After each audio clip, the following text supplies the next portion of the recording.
মজা, টেস্টি।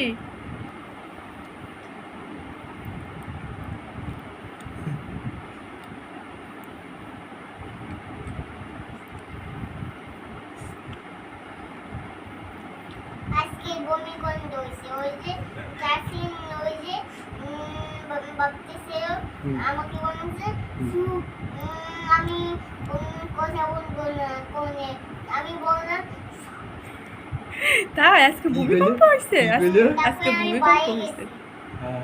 তারপরেও বাইরে গেছে। তুমি কি খাচ্ছ? আম, আম, পাকা আম। এটা সত্যি পাকা হয়ে গেছে। তাই কোন থেকে পড়েছো? আমাদের গাছের থেকে পাইছি।